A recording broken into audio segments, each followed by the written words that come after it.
Hello and welcome to Across the Pond Las Vegas Aces. Just myself this week. Sadly, Samantha's under the weather, um, so I'm hoping I'm lonesome. So it'll probably be a quicker show than normal. Um, I'll probably start off straight away with the news this week with Becky Hammond and A'ja Wilson winning honours from the WNBA for both Coach and Player of the Month.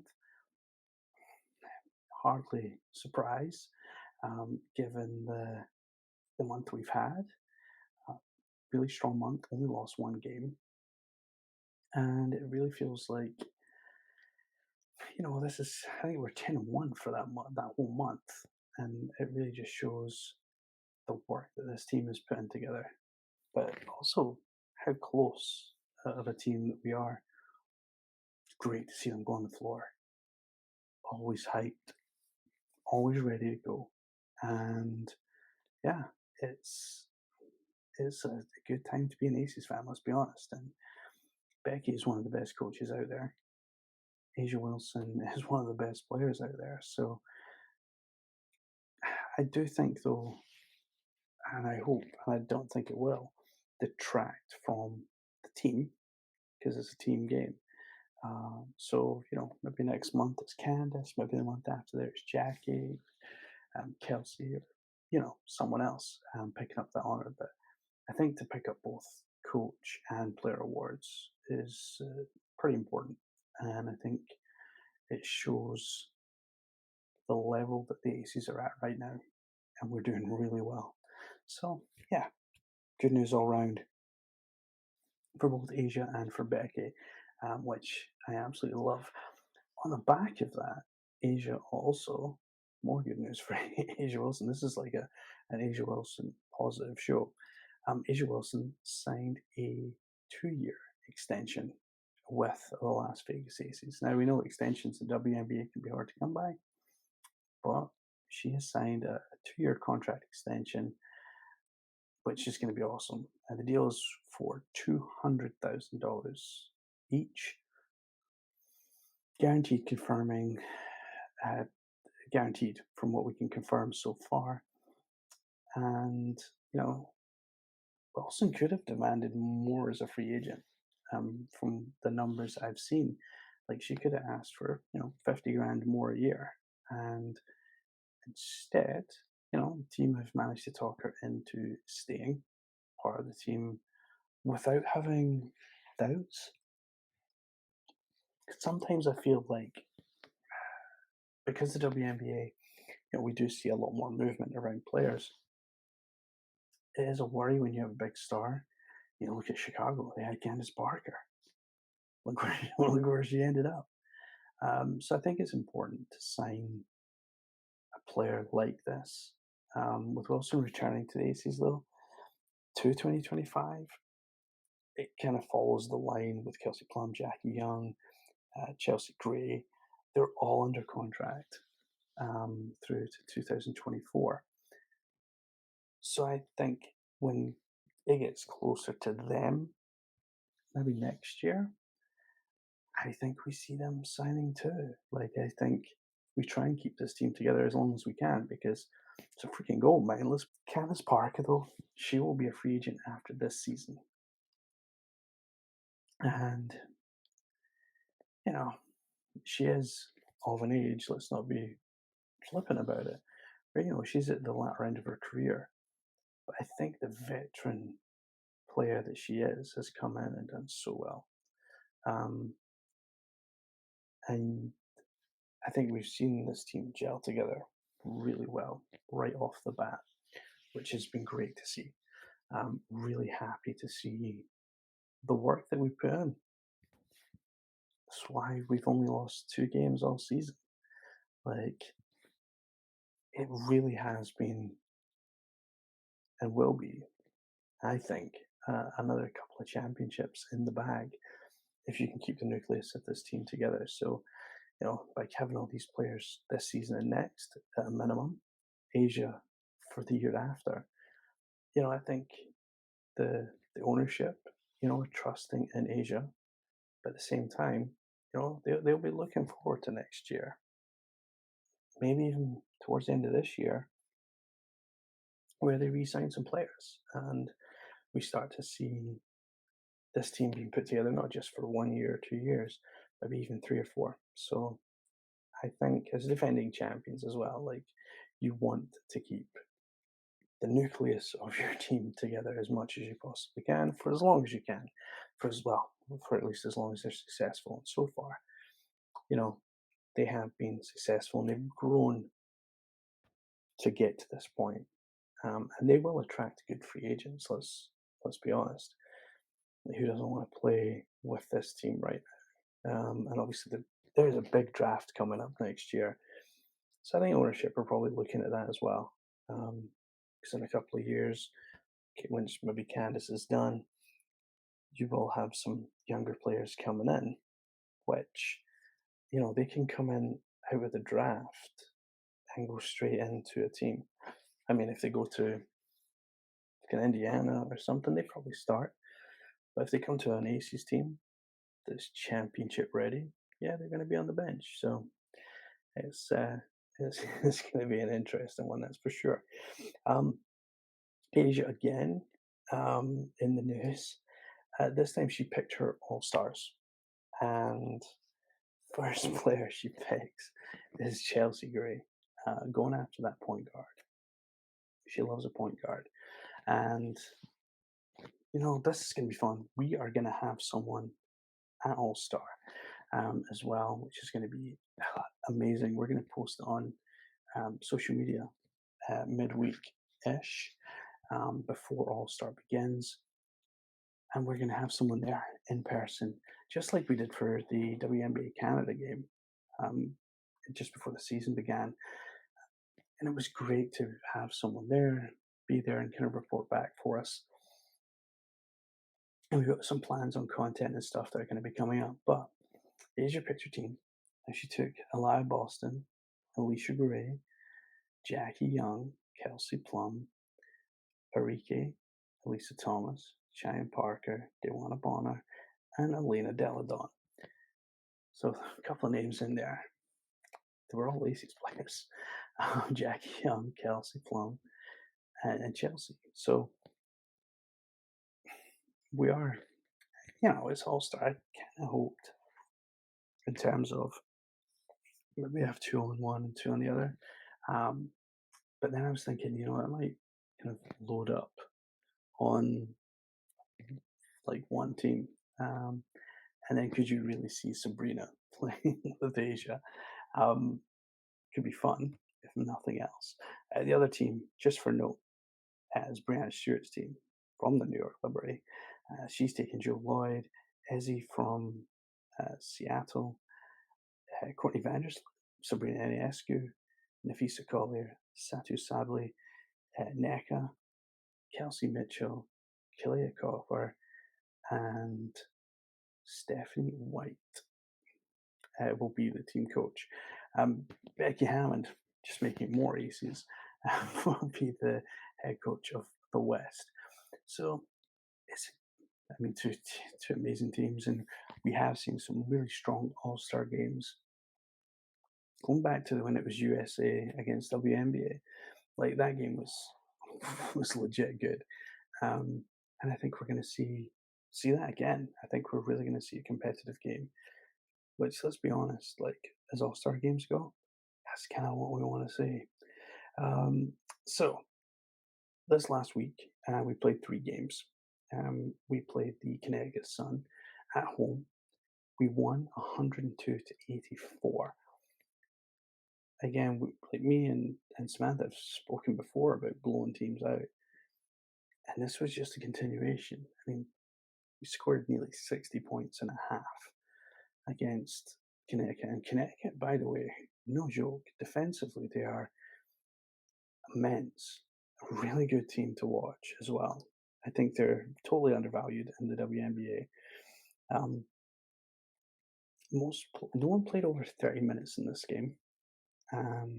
We did get to see some people off the bench, which was nice, and lots of points we scored. Right, we had A'ja and Kelsey Plum, both in the 20s.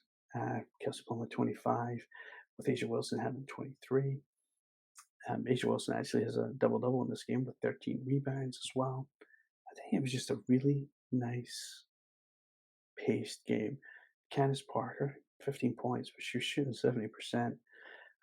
Kelsey Plum, she shot 5 from 5 from free throw, 4 from 4 from 3 point, and 72% field goal range. So efficient, really efficient basketball, moving the ball well, and that is what this team has been built around. Has been efficiencies, and if it takes an extra pass to get a better shot, and we've seen that all season. We have seen a lot of close shot clocks as well, which sometimes you're like on the edge of your seat. But I think this was a really good, solid victory, and yet again, we're showing that we can blow teams out. Now, Dallas came to town. Now, this was when we play teams on a back to back. It does worry me because against the Connecticut Sun, we won the first game. We lost the second game because that team was really able to adjust to how we played. And the Connecticut Sun done it very, very well the first time around.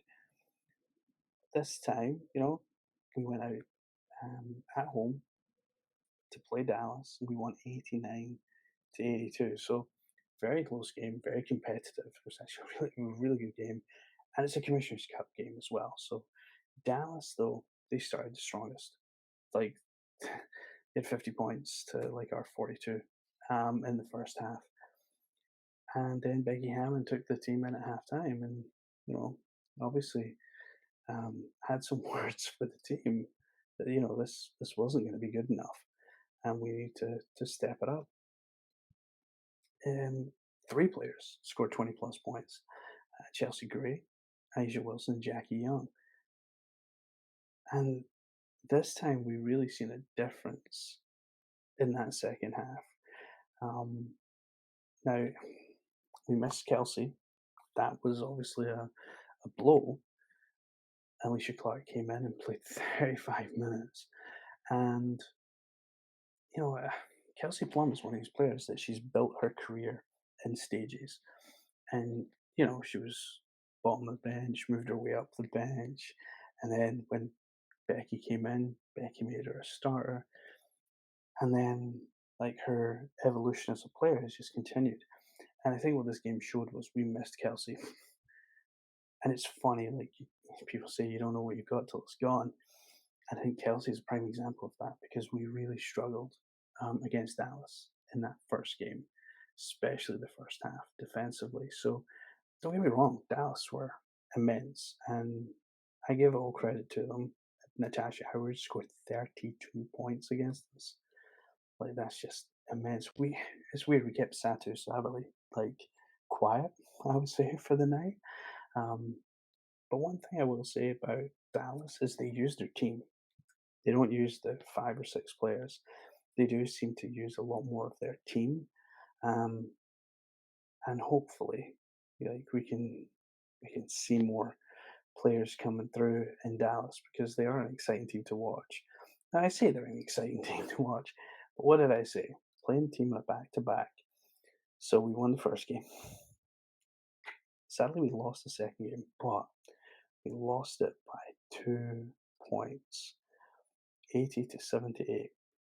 Absolutely gut wrenching. We did start the game a lot better, but the fourth quarter, it was weird. Like, the fourth quarter was the killer for us. 20-12 in that fourth quarter. That was the difference. 12 points. Being held to 12 points defensively for the Dallas Wings is immense. Another Commissioner's Cup game, which, straight away makes these games competitive, without a doubt. But you look at Arike showed up, and Natasha Howard again showed up, as did Tierra McCowan and Crystal Dangerfield. Like, they really showed up. They again used their bench. They used a lot of players through their bench, which is great to see, especially because it's quite a young team as well. So, kind of giving people chances. I do have a soft spot for Dallas. I love their coach as well, but yeah, this was a hard one to swallow. Kelsey Plum was back for this one. She scored 21 points, so she may have had a night off in the first one, but she really kind of came back. But we didn't play everyone, and this is like we played two bench players. And when it's a tight game, I do find that we're not utilizing our bench as much. I kind of feel like when we lose, and we've only lost twice, so small field, we're doing it on this back to back where teams have learned a lot about us the previous night, and then we go into the second game, and it's like, oh well. Um, it was a tough night, and it was a tough night shooting as well. Uh, Asia 18 points, Candace 10. There wasn't the number of rebounds that we had in that first game either. Rebounds were really far down the pecking orders. So, and we, like I say, we just didn't use our bench. We got cynicals in there. You got Bell, you got George. We got bench players that can come in and do a job. And it's not that I don't think Becky has faith in those players. Um, but I think when you've got players, obviously, of the caliber that we have on that starting five, it's tough to look away from. I mean, Kelsey Plum played 35 minutes, A'ja Wilson 33, Jackie Young 32, Chelsea Gray 35. Candice Parker played 25. She was the only player in the starting five to play under 30 minutes. Kia Stokes came in, played 21, and Alicia Clark 16 minutes. They didn't really contribute that much, though, and maybe that's why Becky is not confident in using her bench, and maybe it's great to have this superstar starting five. Like, there's a superstar starting five, but maybe we need to start investing in that bench, investing in younger players. Like, instead of drafting people and then waiving them, like we have done the last couple of years, maybe it's time you give some of these rookies the opportunity, because we have a small squad compared to other teams. Other teams can have 12 players. We don't. um, and we don't because we're paying big contracts to starting five. And it eats a lot of our salary cap. Uh, And you've got to weigh up salary cap or win a championship. Um, you can't have it all. Unfortunately, you can't have your cake and eat it. So it was a tough one. It was a tough loss to Dallas. But fair play to them. They did a terrific job, and they are a good team. They're a dangerous team as well, really dangerous team. So I think the two losses that we've picked up over over this season, they have been on back to backs against teams, and they have been against two really, really good teams at that. So moving forward, moving up to this week, to when we record next. So we've got the links this Sunday, which is today, by the way. Looking forward to that one. I think I'm pretty confident that's a win. The Lynx have not been great. They do put up good performances, but they're not really getting the results to show for that. Then we take a trip back home, and we take on the Phoenix Mercury. Phoenix is still dealing with a lot of injuries and new coach. There's a lot going on in the background in Phoenix. So I definitely see this as a win. The Los Angeles Sparks, they're going through some injury problems as well. We play them Wednesday, and that's a bit of a tough one for me, because I really like how the Sparks have got themselves set up this year. They just need to find consistency. I just don't want them to find consistency on Wednesday. And then probably just as we're about to record next week, hopefully Samantha being back, all being well, we do have the Las Vegas AC, taking on the Seattle Storm. Seattle Storm have had their record is terrible, but you look at their results, and they're not getting blown out. They're really pushing teams recently. to the limit. And yeah, I just hope that that's not one game that's going to be on the limit for us. It is in Seattle. We do go on a bit of a road trip. I think our next, well, those three games, um, Seattle, and then we're away to Minnesota again, and then away to Chicago. Chicago obviously being a team that just lost their coach. James Wade has decided to take himself out of the WNBA and move to Toronto. Funnily enough, Chicago played in Toronto in preseason in that game against the Minnesota Lynx. So yeah, I think he he might have found it really comfortable in Toronto. So well, congratulations to James Wade. You know he's got an assistant's job in Toronto with the Raptors. So well done to him. For our races, this is going to be a great week. Like, I really think this is going to be a good week. And hopefully next week we will have Samantha back as well. I will be back, hopefully with a better throat as well. So apologies about that. But hope all is well with everyone. And if you've got any comments or you want to pass us any information on your races, then don't forget to get in touch with us. We're now on Threads as well. Let's do a new version of Twitter. So do join us on there as well. Follow us, drop us a DM. We always want to hear from you, the fans, and what you want to hear and what you want to talk about. So do join us very soon. We've got some great events coming up with the AC's alumni weekend coming up in August. We've obviously got All Star coming up, where we'll have someone there at All Star weekend. So yeah, keep it real, and we'll look forward to being back next week. Have a great one.